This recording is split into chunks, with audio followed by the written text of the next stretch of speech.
नमस्कार दोस्तों, आप देख रहे हैं रिसर्च भोजपुरी यूट्यूब चैनल को। दोस्तों आज एक बहुत ही बड़ा खबर लेकर आया हूं। जो बॉयफ्रेंड बना ले गाना आने वाला था खेसारी लाल यादव का, फिलहाल वह गाना नहीं आएगा।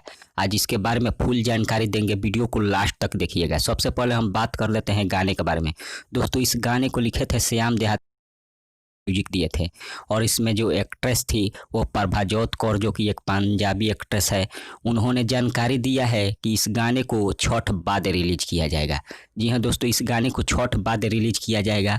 और किस चैनल पर आएगा, तो यह म्यूजिक वाइड चैनल, जो म्यूजिक वाइड चैनल है उसी चैनल पर इसे रिलीज किया जाएगा।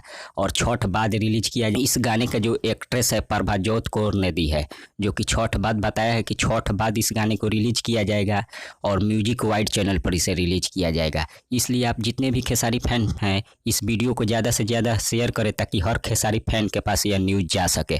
तब तक बने रहिए हमारे साथ। मिलते हैं अगले खबर में, अगले वीडियो के साथ। धन्यवाद।